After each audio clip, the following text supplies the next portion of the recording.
we will have that archived field.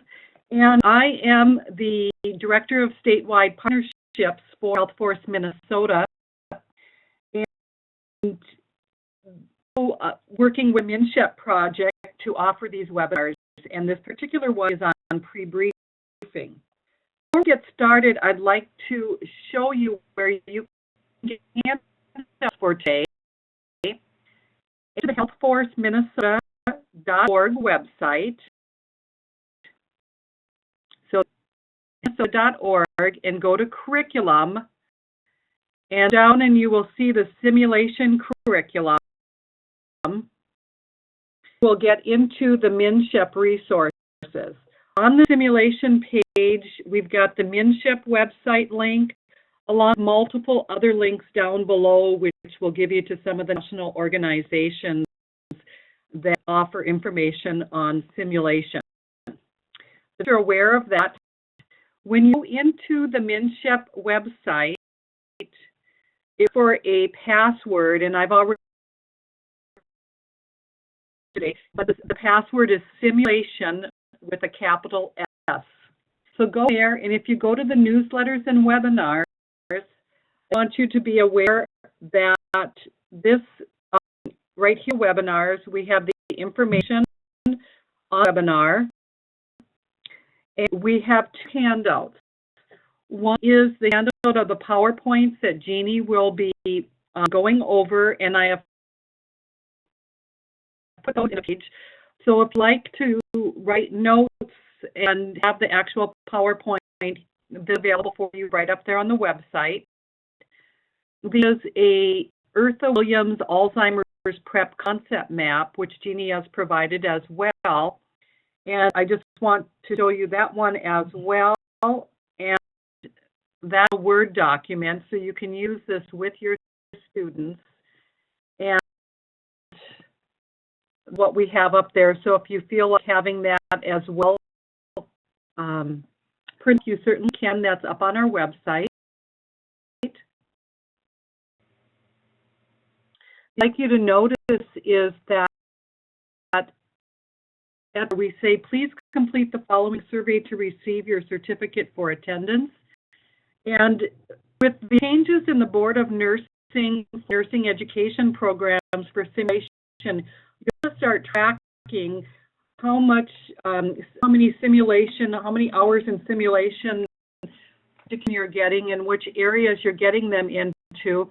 So I got a survey here. You can see that there's only 2 questions to it, 3 if you want to put a comment.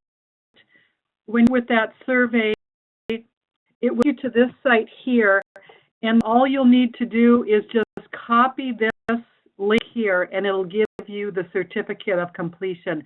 And I would suggest keeping that for your records. Back here and give you some information on this webinar. This Jeannie Cleary is our place. Jeannie is the Director of Simulation at Ridgewater College in Wilmer and Hutchinson.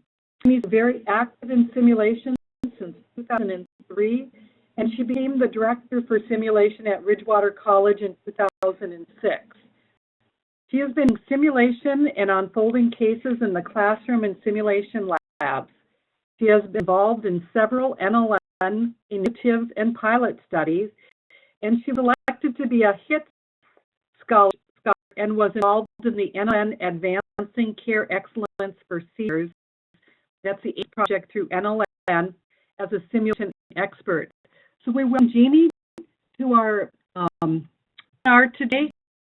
And at this point, Jeannie, I'm going to turn it over to you with the understanding that if anyone has any questions on the way, please put them in the chat area, and I'll keep an eye on those. And if I need to interrupt Jeannie to answer a question, I will, or else we'll have some time at the very end to answer questions.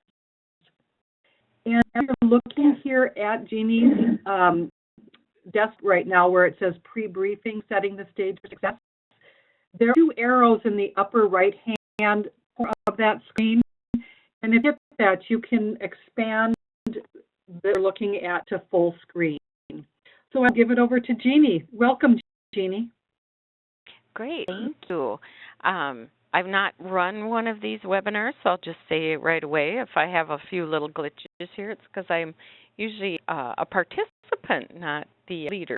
So, yes, my topic today was pre-briefing, or as the NACSL standards have it, it's just called a briefing. But it truly is where we're setting the stage, hopefully, for the success of our students. Our objectives for today, which now I got to figure out how to do this. There we go. And those are listed as well for you guys on the MnSHEP website.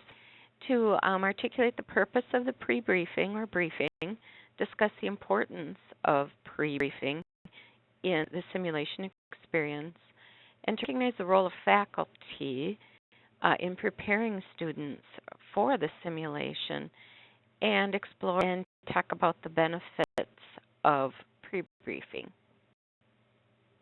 So we'll start out with, well, what is pre-briefing? Well, this pre-briefing information or orientation session that you hold prior to your simulation learning experience. We give our students or participants the prep information to me, see it as a collaborative time where we get together with our students and really collaborate, make clear the learning objectives, and the goal of the pre-briefing, the simulation, and the debriefing. I took a quote here, the role of the pre-briefing in developing our students' ability to notice aspects of the clinical situation, anticipate our patients' needs, and focus on the application of our participants' existing knowledge to simulation objectives may be really beneficial for forming those essential competencies or clinical judgment and critical thinking skills, and of course outcomes as well. And a reference page at the end of this as well that lists this article as well. And the purpose of pre-briefing, of course, is again to set the stage for this scenario and assist our participants or students in achieving these learning objectives. Suggested activities in a pre-briefing, orientation to patient presentation, giving them that little report. Orient to the equipment is very important, to the environment, mannequin, which mannequin are we using today, and how does that mannequin work. It's a time to give out roles, if you have different roles planned for the students, giving them the allotted time range that there will be, the objectives, and then again, patient situation or the presentation. I like to think of it as a time also to review the rules. And also like to use a coach as one of our roles. I've found over the years that it kind of puts one of the students in an active role of really paying attention to what's going on in a simulation. If they have the opportunity to kind of step in a situation that might be a safety risk and step in and say, can I help you with that medication that you're about to give? And it helps keep them involved. And again, to go through where things are. And I hadn't explained where all the medications were. So I use that as an example often, that we need to make sure we show them where things are.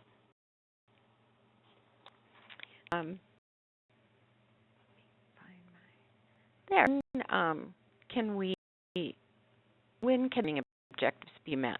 Well, again, during the preparation, we like to give students a prep, be it an article or giving them the scenario and doing a concept map beforehand. During the simulation, During that reflection time, certainly during the pre-briefing, we'll again to review those learning objectives in the briefing as well.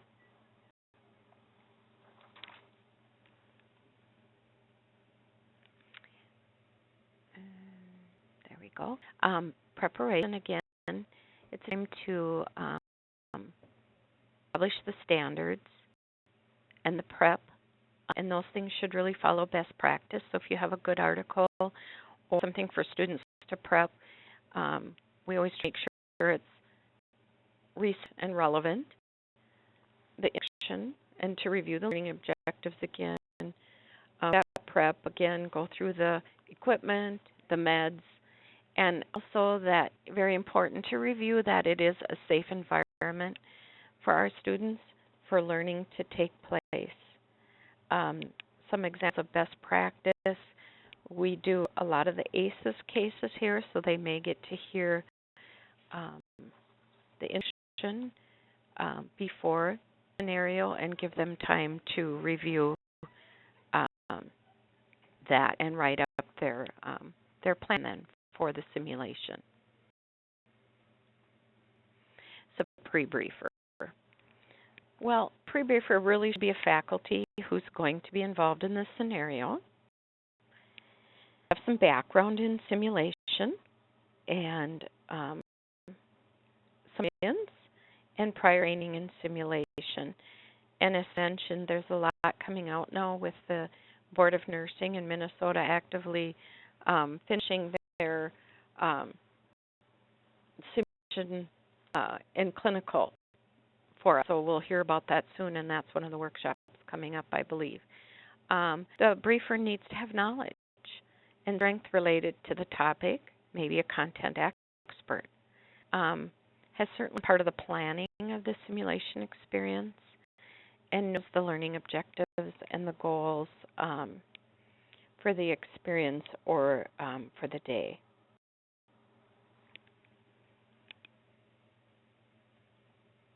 And then professional integrity and confidentiality, and this is part of the MnSHEP standards as well. And we make sure that all of our students sign a confidentiality agreement each semester that's directly related to simulation, like they would in clinical, sign a HIPAA form. You know, I always tell students that we want all the students to have as much fun as they have. You know, they usually kind of laugh about that. But this is the MnSHEP Standard 2 that's listed on this slide. And I won't read the whole thing, but again, it really talks about that mutual respect that we need to have during simulation.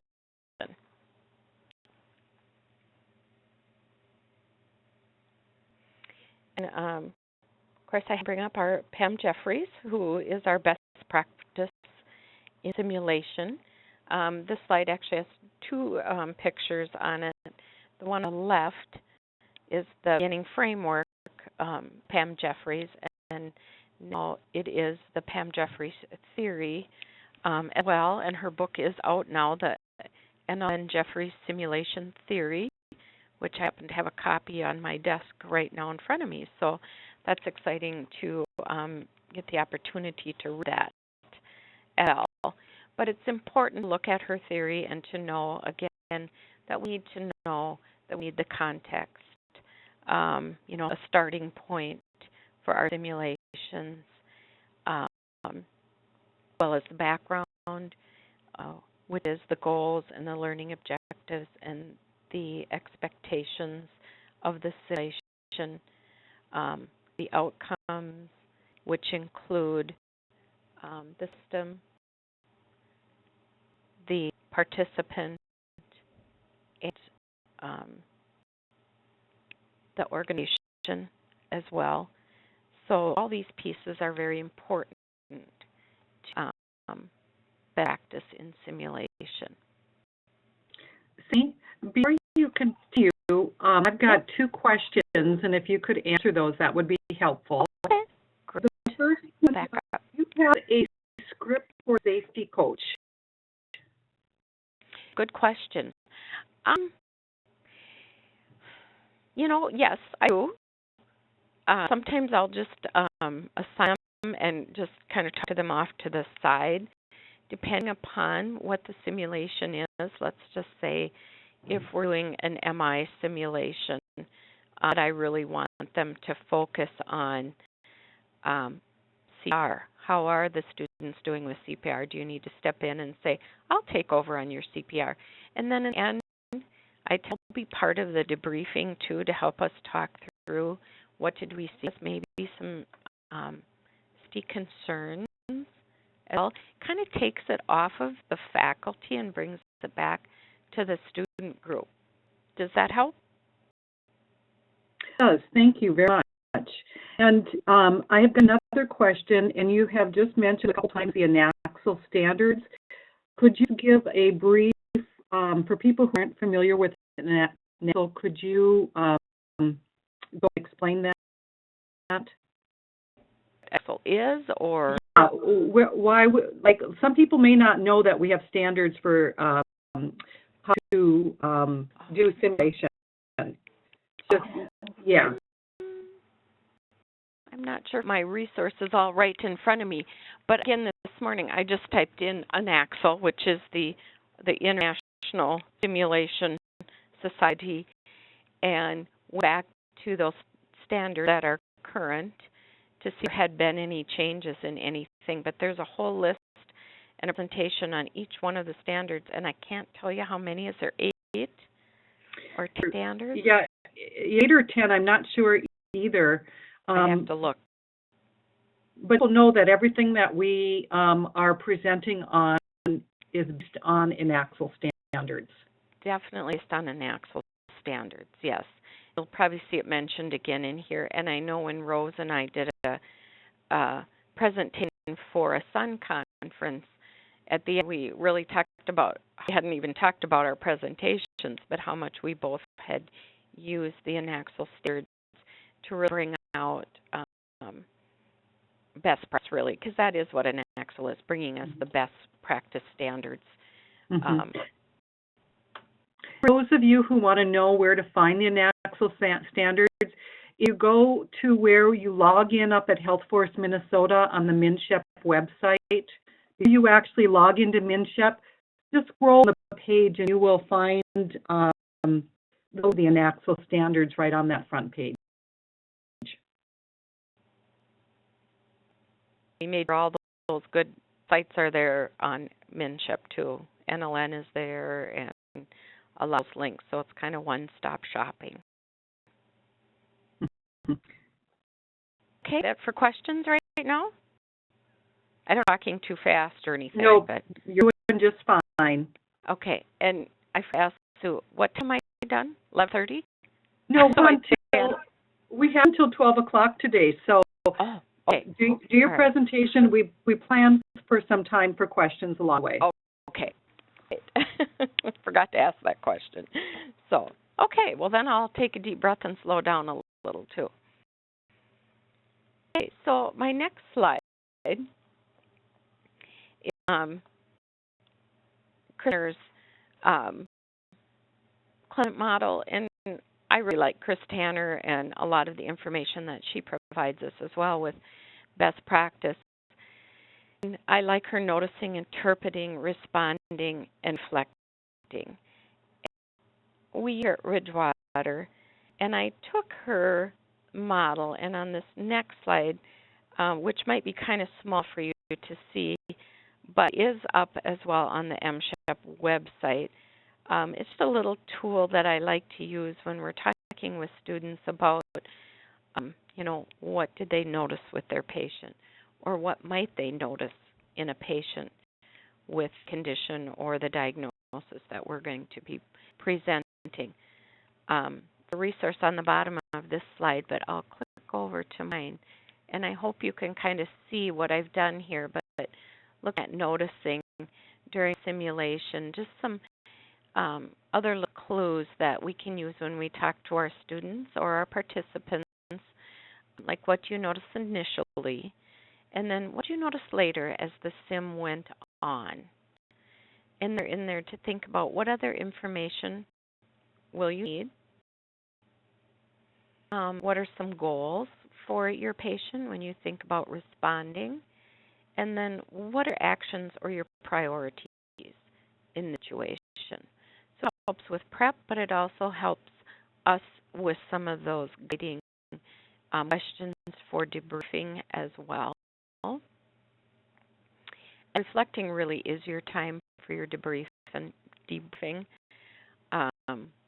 examining the knowledge needed, for our students or participants to make that clinical judgment or to apply their knowledge that they've gained from the simulation.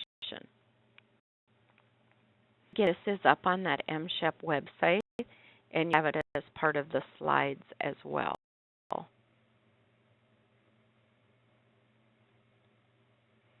And I put an example here of one concept maps that we use, and I'm a concrete thinker, so for me to develop a love here for concept maps was really big for me, so I love them. They're a little different than one you'll see that we posted with Eartha, and you can take concept maps and change them and add arrows and color pencils and whatever. But for those of you who are familiar with the ACES website, Julie and Lucy are simulation that has to do with Julia and end of life. And there are 3 end of life simulations or unfolding cases. And then this is the prep that we have them do after they've listened to Julia's story, her initial story. And we get into what are strengths, and then getting our students to think about things about end of life. How can it be financed? Who do you want on your team in this situation? What are your main concerns about Julia? And then we like to talk about what developmental stage, too, that's really affected, or cultural and spiritual information seemed important with an end-of-life scenario. So we adapted what we felt were important points to take away and put it into this concept map.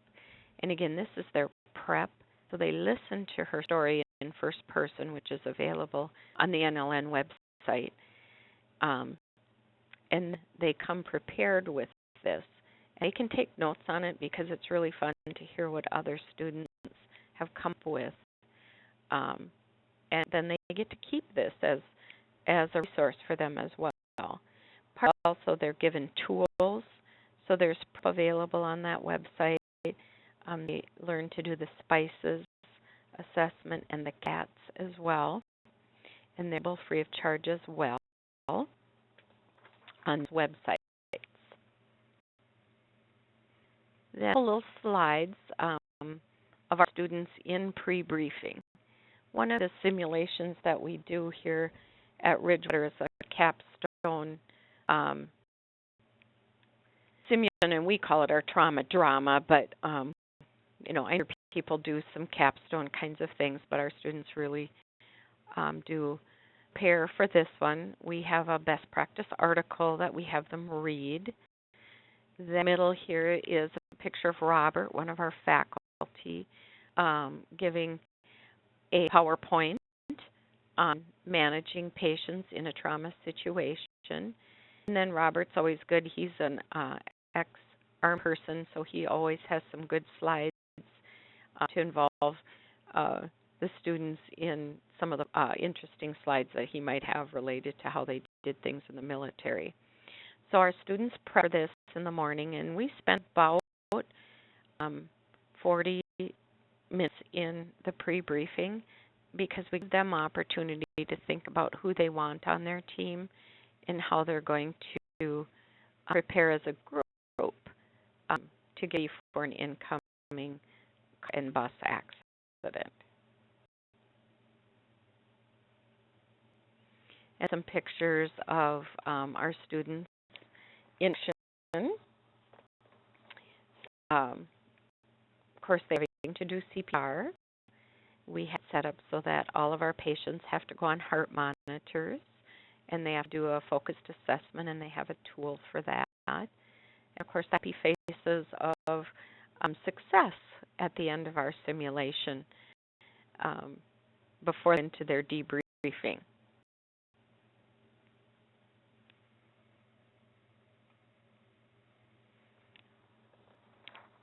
Okay, this works. My goal here was to go in and listen to Eartha. I had the finished concept map where I had just put in some ideas for what you could use as a guide for students when they come back with their pre-briefing information. It was on the MnSHEP site. We didn't print that out for everyone, so I wanted to take a minute and go on there and find that concept map. Now you could, because on that one we talk again about what Earth herself will need, and have kind of personalized that one as well. I hope I can click here and go right to the Eartha story.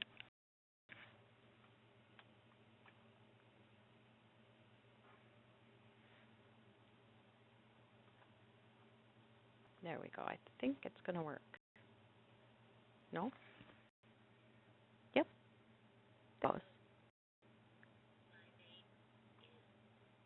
Oops. Now how do I turn that up? You turn them off. Go back over here to the red. Here. Okay. Yeah. Go there. There you go. Okay. Play in.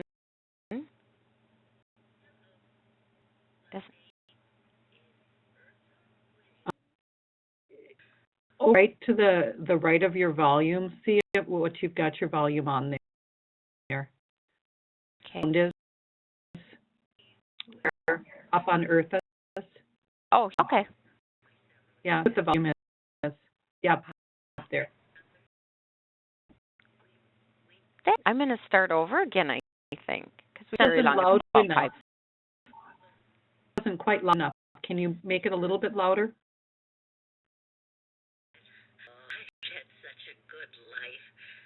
Is that better? No, both up to 100 because it's not quite loud enough. Try down below there. Whoops, I put the wrong thing up there. Where I'm lost now here. Okay. No, that's up. That up, and then the one down below also bring up to 100. Yeah, that one there all the way up. Start that over. I think if you listen really carefully, we'll be able to hear it. Okay. Whoops, it goes. My name is Eartha Williams. I've had such a good life with my husband. He would always tease me when we first met because I was older than him by several years. Oh, but we were made for each other. We married just 6 months after we met and settled into our home. Oh, hard in those days.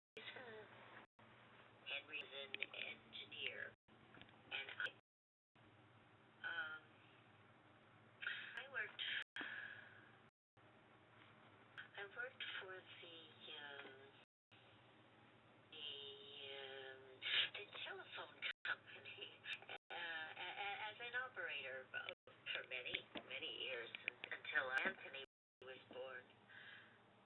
So then I stayed home to raise him. Times were tough. Oh, we made sure there was time for family. Ways to have fun. He and I loved dance. If the church didn't like it back then. Oh, we could dance. Well, now in this apartment, and he's sick so much. So to be here. I have a chair, my quilt, a few other things, but it just isn't home. We live here since we married. It'll always be home. And can't find anything. It's in its rightful place. I do what I can. No, I get forgetful. Seems like everyone's short with me. I don't want to be so forgetful. I get upset, and Henry gets upset. And, it's such a cycle. I write things down to help, but then I forget where I wrote it, and I can't find that either. That goes away. I went to the doctor with Henry last week, or maybe it was last month. I heard them talking about me, and I can't be away from Henry. Well, I want to be away from him. I take pills, go to church when I can, and ladies' circle, but all the noise it's so distracting. So I want to go home again. I can read and sew and visit at home too. And I get sad. I get sad when I think of Anthony and him being gone, killed in the war. Sometimes I forget he's gone. I want to call him, but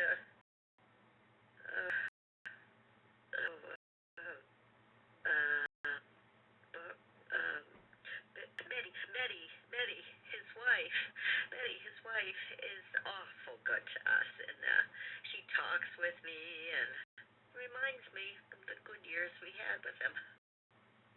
And there's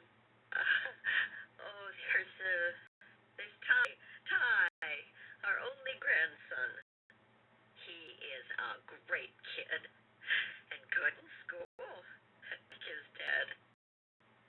Oh, he does my heart good. 13 or 14 in school, I think. Oh dear. Oh, now I know I promised Henry something for dinner, but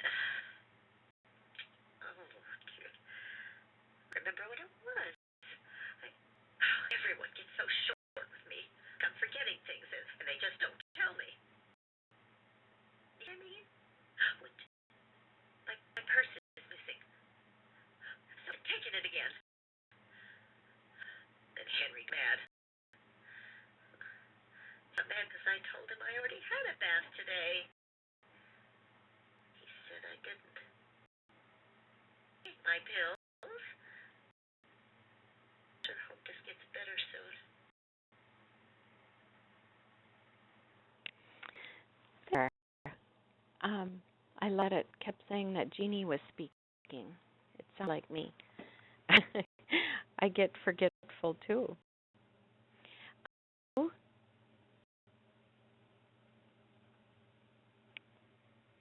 Sue?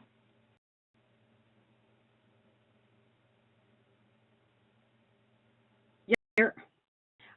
I was going to ask if I not, and I maybe should have, so I see my error now, put up Eartha's on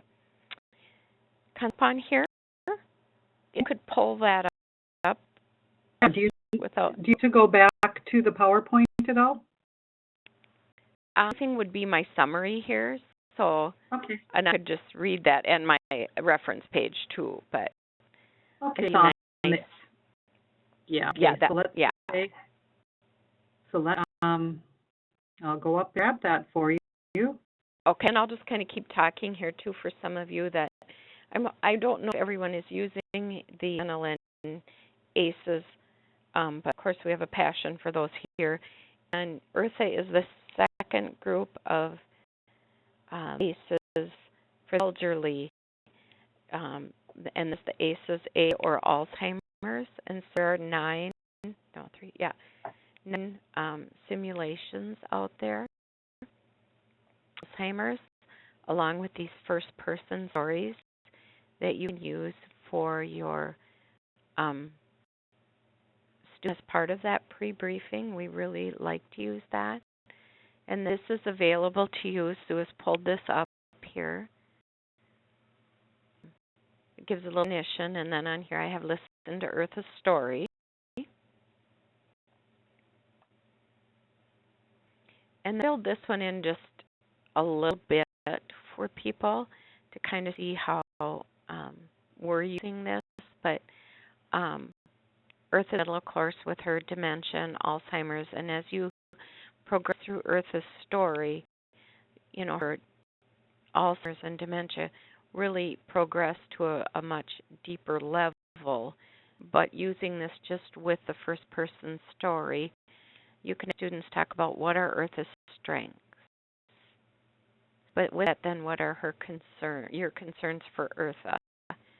And of course, we have in there Henry as a concern as well as support, because it's both for him. And then what are some potential safety risks or complications? Students think about management of client care. Who do you want on your team? Then they'll have a list of medications that they can be ahead of time too, and these would be the medications that Eartha will be on in her first simulation. And we left an area for others, so if there's something students have questions about, you know, they don't know where their lab work goes or what ones are important, it gives them opportunity to write down,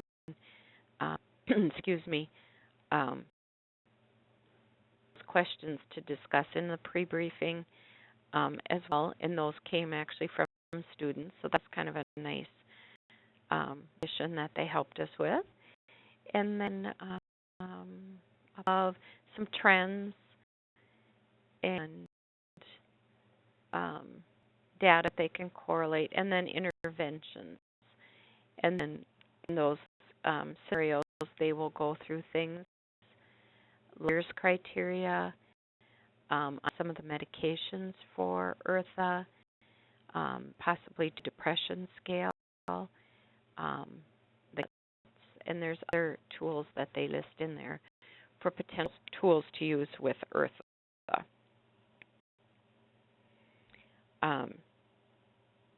So I wanted to give another example of how we see that working, and hopefully that's of help, and those are yours to use. And there's some narrative on the back page as well, so if students have questions or they want to take some notes, we've left room for them to write those ideas down as well. Grade this, Jeannie? You know, at this point, no, we have not been using this. It's more, are they prepared or not prepared? We do have a 5-point that we use for some of our simulations, and one of those 5 points is, did they come prepared? And this would be, do they get that point? Okay. And so right now we're just doing a minimal grading, and we only have certain sims that we do that for. So good question.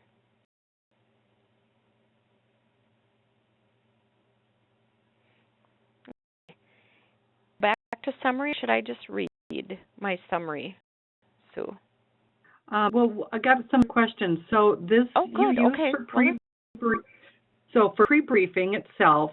This is the example. If you're using some of those NLN case studies, you have, for example, you must have some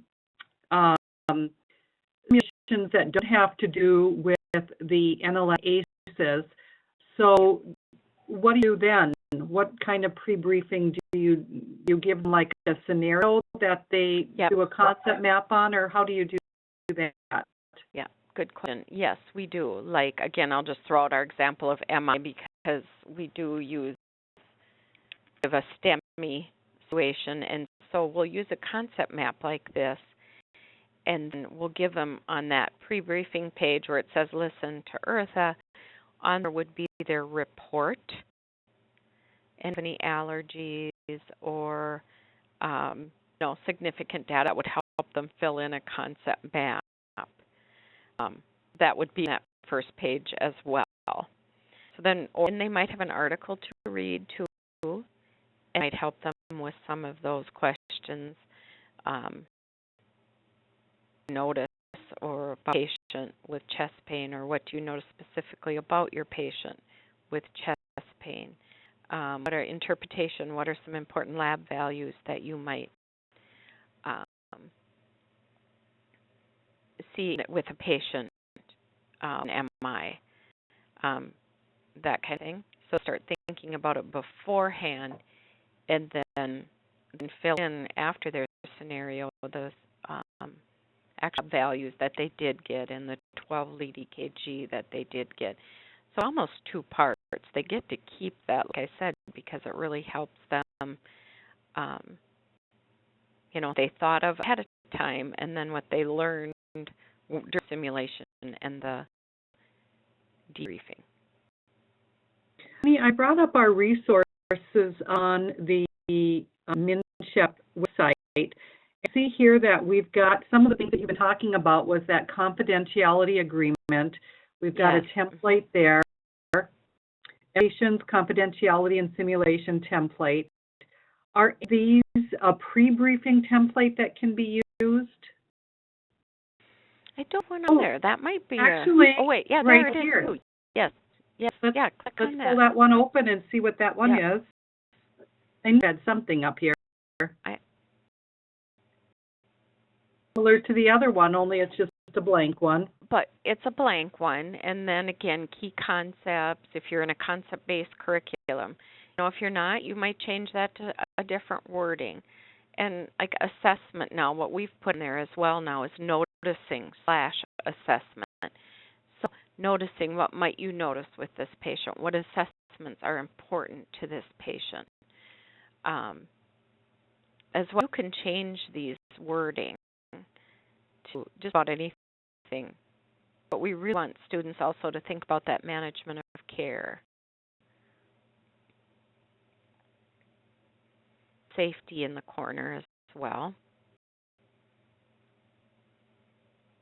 Yeah, I noticed safety potential complications. Those are from Linda Cootie. Yes, they are. Yep. Yep. Mm-hmm. Thank you. I forgot to mention that. So yes, when we had added some of that in there as well. So. Yeah. Okay. So we have that on the website, and let's see if there's anything else for thing that we would have.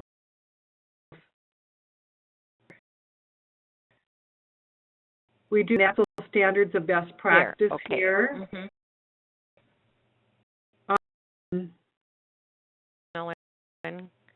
Important as well for those standards that really can help us with some of that.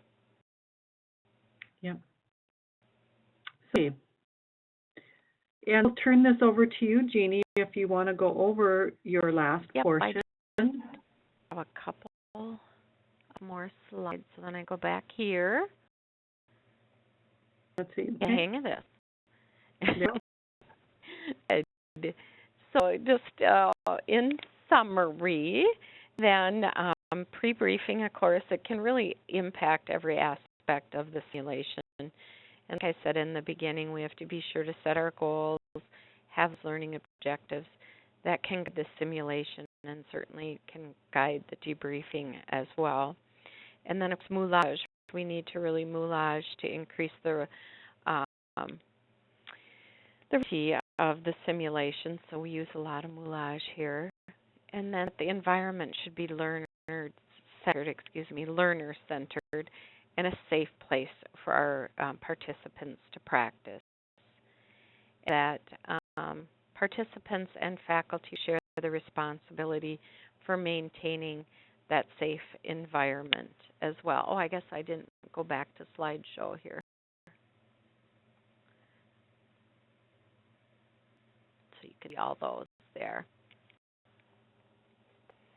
Oh, a couple questions on that.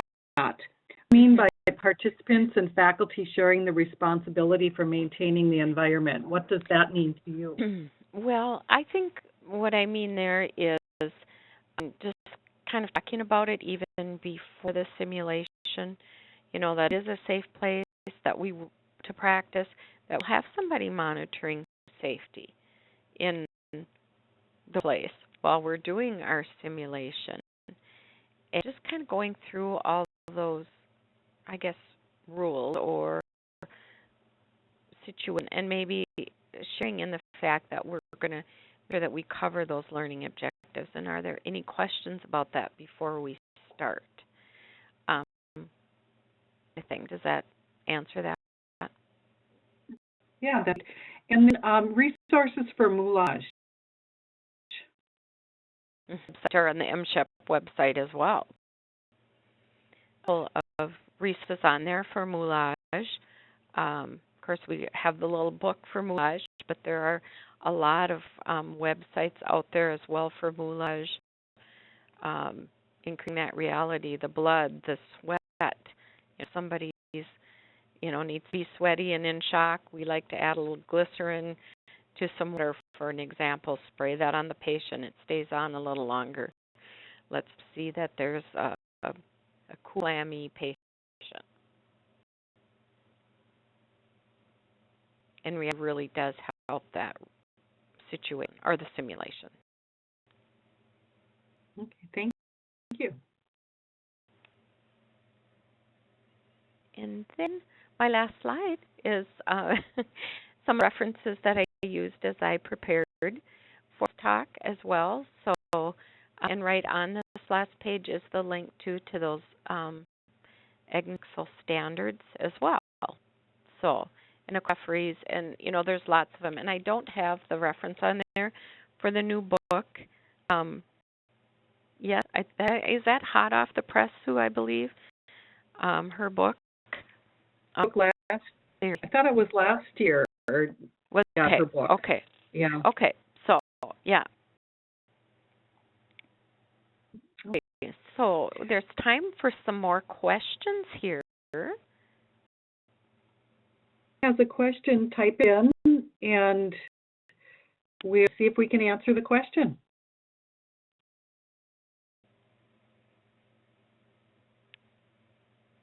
I guess we're here now, unless you want to take the screen back, Sue. But okay.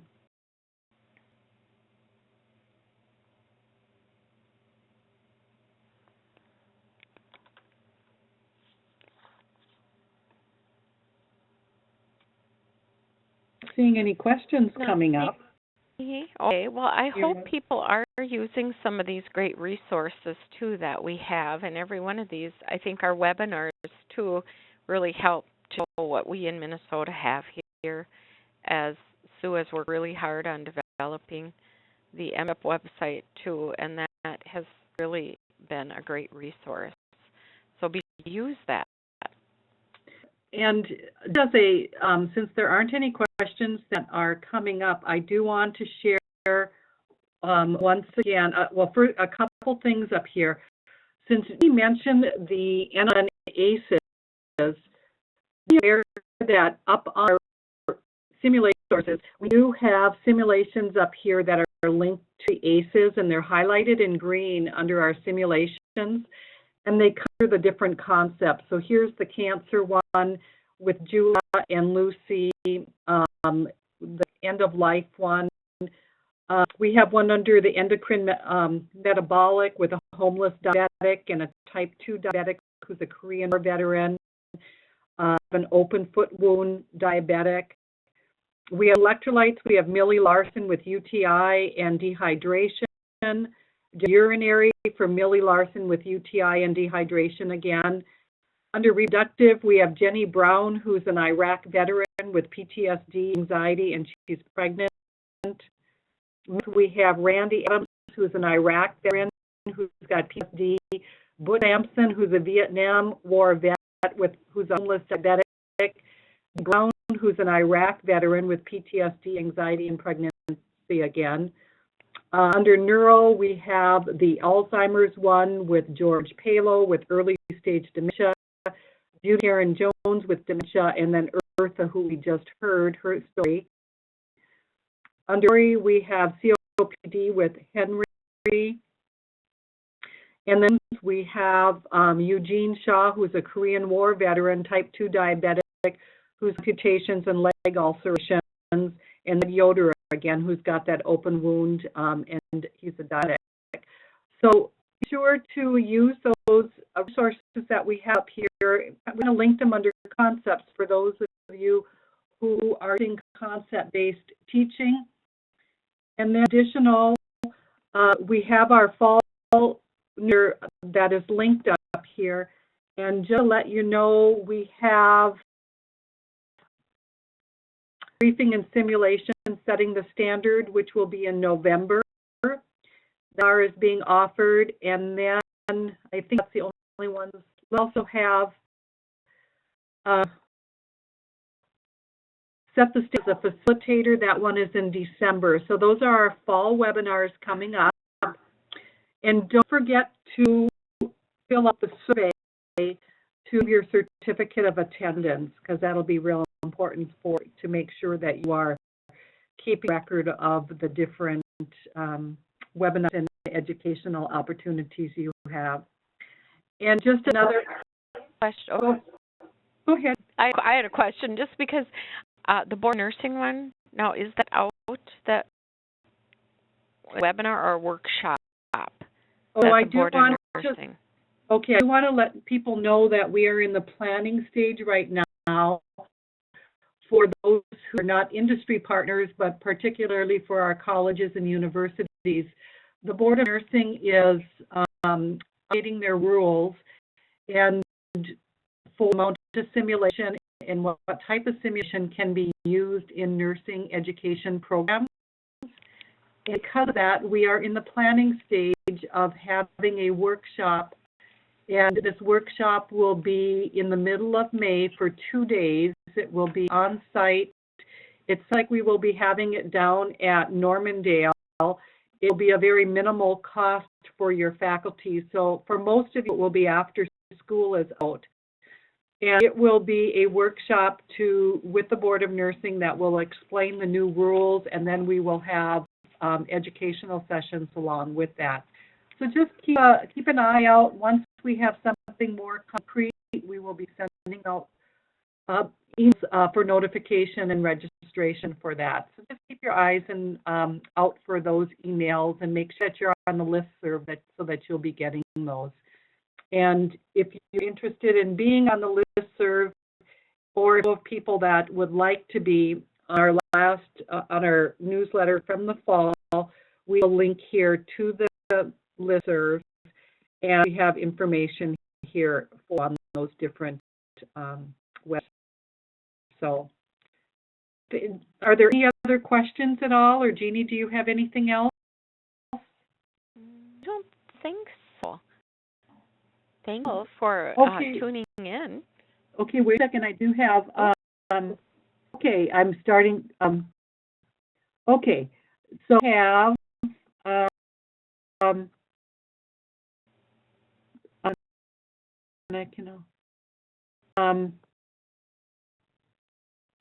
Okay, I've got a comment from somebody. I won't say who it is. This person said, "This is the first hour I've been to, and I can tell you that it will be a great help. I love the exposure to all the resources. I didn't realize that we had all of this out there." So that's for you. And then a question: Thank you. Do you all do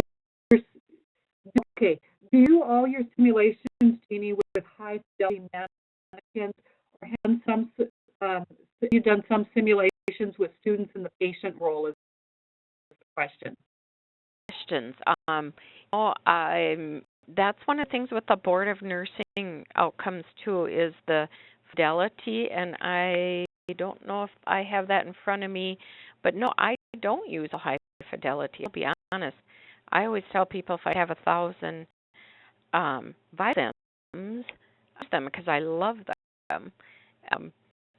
you know, you hook a headset up to them, and the only thing they don't have is chest rise. So don't always use them. We do some standardized patients. I would use a lot more. And so if someone has great resources on developing standardized patients, I think that would be another great webinar, or share your wealth, because I could sure use some using them, but I only have a few people that I have available. And do a student in the patient role? Yes, to some degree. And I can't say I just kind of started doing that a little bit more. And when we do Julia and Lucy, because we get consistent participants, that we start using students in that role, and it really turned out to be a successful, that the students really got into those roles of end of life, and that felt, and it really was a strong piece in debriefing as well. So I think that could be a good thing. I think you'd have to look at the simulation and decide if students would be strong in that role. And more to that question, Sue? Well, just going first of all off of that resources for patient roles, one of the things that I think that we need to be aware of as a state is that we have a lot of nurses that are retiring that probably love to see patients. They know the role well. And I think that that is a resource that we really need to start mapping. If they have retired, they probably have the time to come in and spend some time in the lab. It would benefit them and your students as well. So keep that in mind as a live patient. Right now, the rules there are for, and let's say when you are on, I'm going to going to see if you are available to talk. I'll take the mute off, and perhaps you could give us an update. But as far as I know, the simulation that will be used under the Board of Nursing rules will be either high-fidelity simulation, live patients, or virtual patients. Do that right, Marilyn? And are you able to talk right now? Okay, I will be louder. Turn up your audio. You go to connect to audio, the computer, that little circle, you go to quick start, and then you go to your little circle that says audio, hit audio, and then there's a place where you can turn up your volume.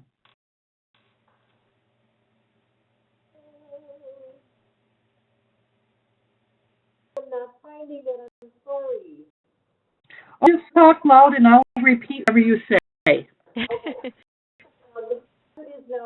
It is correct. It is high fidelity, full scale high fidelity, second standardization, and virtuality. We are ending the comment period September 22nd. We have an education committee meeting tomorrow where we'll do a final look at comments, whether that language, we changed at all. And at this time, that is what the language is. Thank you, Marilyn. So I think that we could probably hear you pretty good. So far, the comment period for the new rules is open until September 22nd. He is looking at the comments that have come in so far tomorrow. So it is full scale, high fidelity, with patients, or virtual reality. So if you want to make any comments at all, make sure that you go up to the Board of Nursing website, and you'll find an area where you can make, actually the comments go right to Marilyn. So make sure that you do that if you have any concerns or suggestions at all. A couple other questions, and one of them is, could you briefly go over again how to get the CEUs? To receive the CEUs, go up to the MnSHEP website, and under the newsletters and webinars, that you'll find this particular webinar, and at the very bottom is a link to the survey. Go to the survey. When you're done with the survey, there's only 3 questions on it. When you get done with the survey, it's going to give you a link to get the EU certificate that you can keep out. So I have a question for you here, Jeannie. What process you use for assigning roles to students? Good question. Well, it depends. Faculty does that part as well. If they know students or know who need to maybe be in a leadership role, or sometimes a student may, I need to be challenged. In areas, sometimes I have, recipe cards with on, and I turn them over and let them just draw one out, and they get to pick a role and spend some time thinking about, their role, and then we usually go around and have them tell the group who they are or what their role is. So you do it in a couple of different ways. I guess I kind of like the randomness, but if there is students that really want to be challenged, they always think being the leader is the hardest role. I'm not sure it always is, but they may say, I really want to do that role, and I think it's important to let them do that as well. But I think the drawing cards seems to be as successful. As a follow-up to that, I remember doing that when I was a team member. Sometimes I had students that just were not, they didn't play their role very well. Have you had situations with that, or do you not really find that too much? I think I used to more than I do now, because our students are so in tune to the fact that, we are simulation and they will be involved in simulation, and just using even something as small as a 5-point grading rubric, which I could share too on the website if people are interested. But one of those points is active participation simulation as well. We don't always use that 5-point rubric. It depends upon, they know about it, and I think it's really helped them with the buy-in of being actively in the situation. The other thing is there's no reason we can't stop a simulation and have them regroup and start if it's just not going well, or somebody in the correct role, or just not shining in that role, and take a time out and say, let's start over. What can we do differently? And forward in a more active way. And often that's very successful as well. Okay, well, thank you. And so, this comment that this particular family member wants to try a multiple patient simulation day using students in the patient role that would help students make prioritization issues and organization of care. So have you done that as well?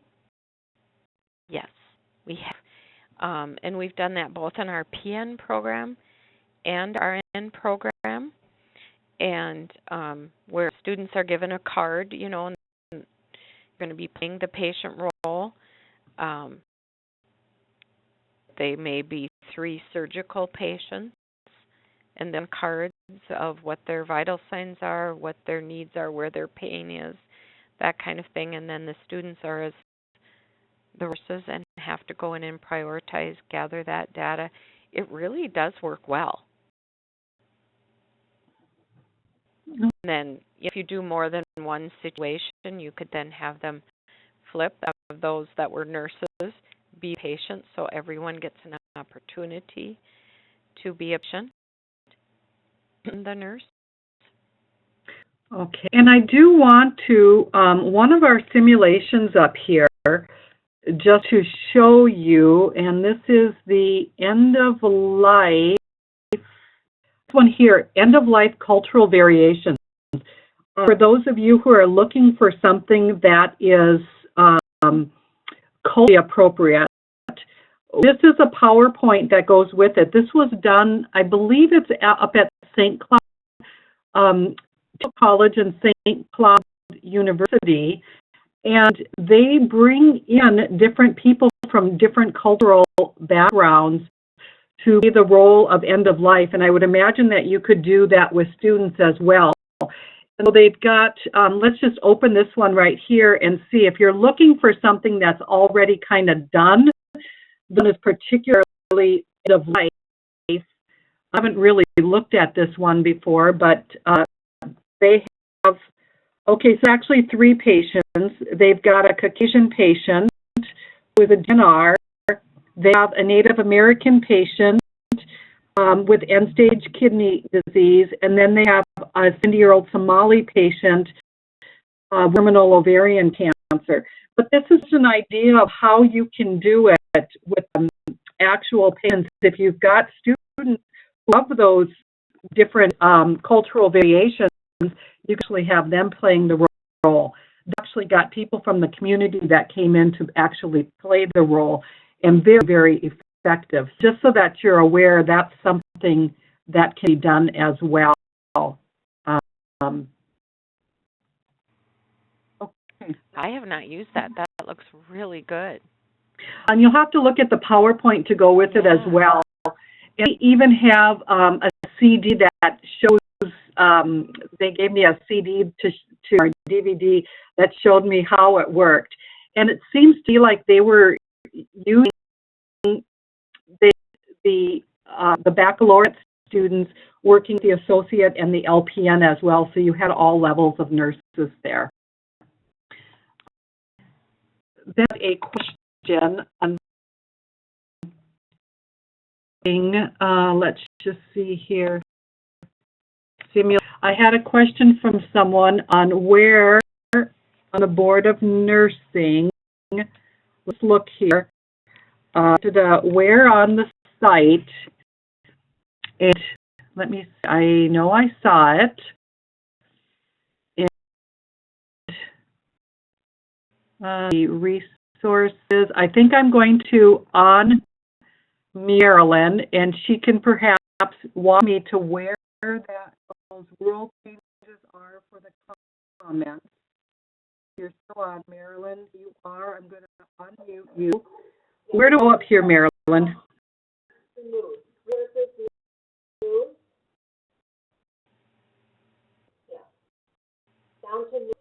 News. News, okay.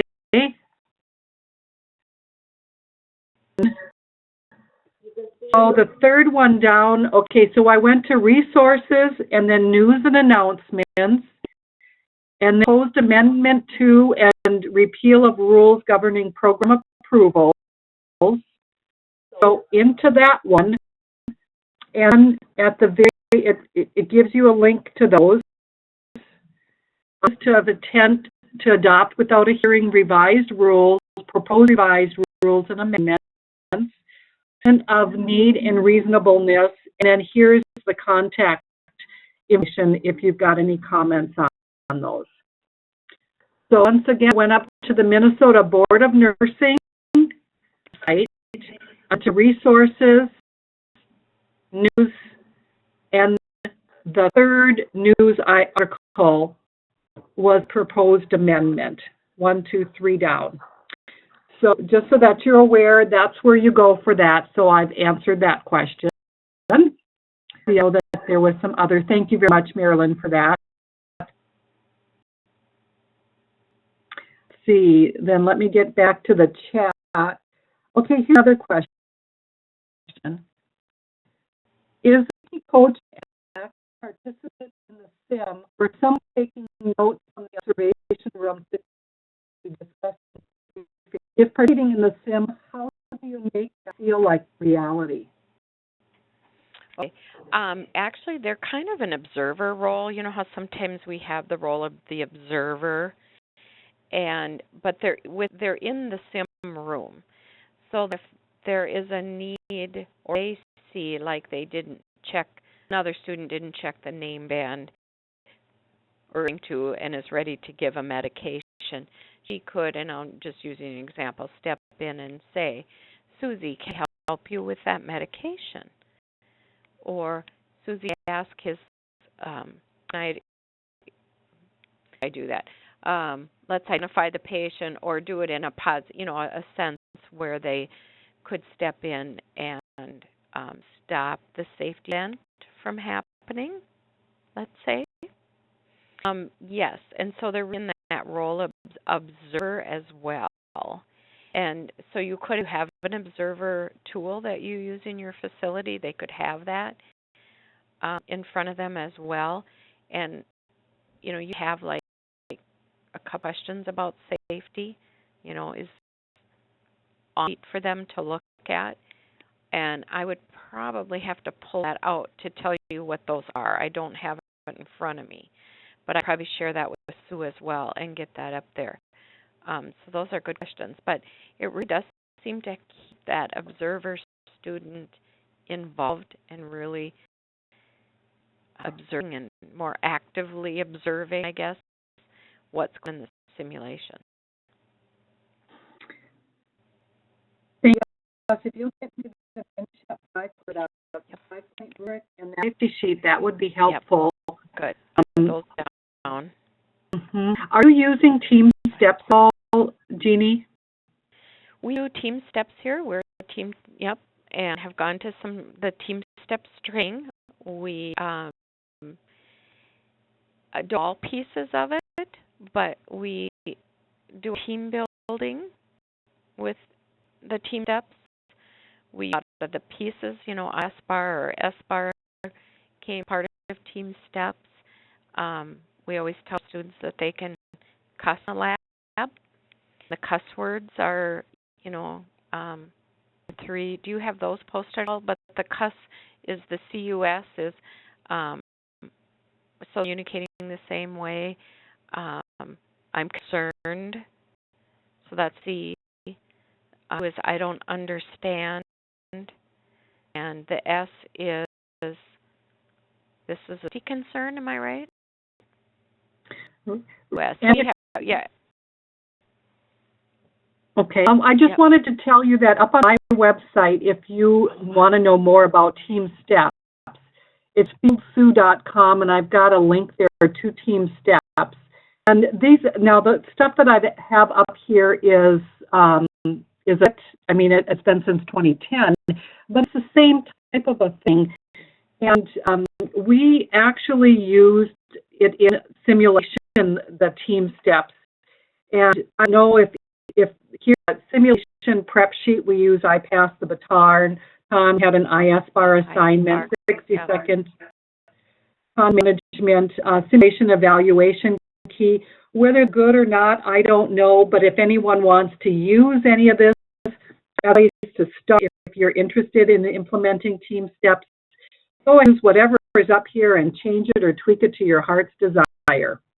So I wanted to let you know about that. Our leaders are there team building exercise with Legos.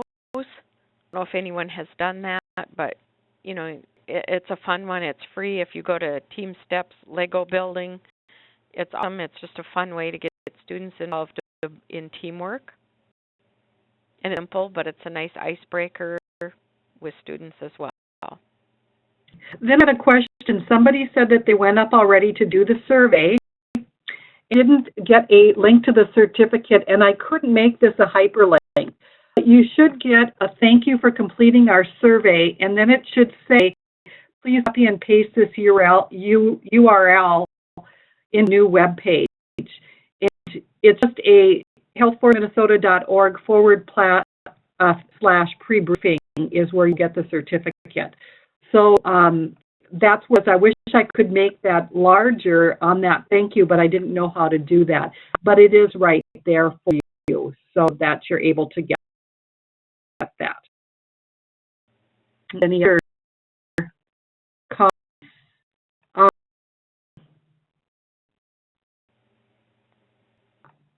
That's it, unless anyone, okay, that afterward. Okay, so is there any last questions at all? I think we've got through all the list of questions now. Well, I want again for participating and for all the good questions. That helps as well. And I will try these things too, that safety sheet and that 5-point little grading rubric that we use.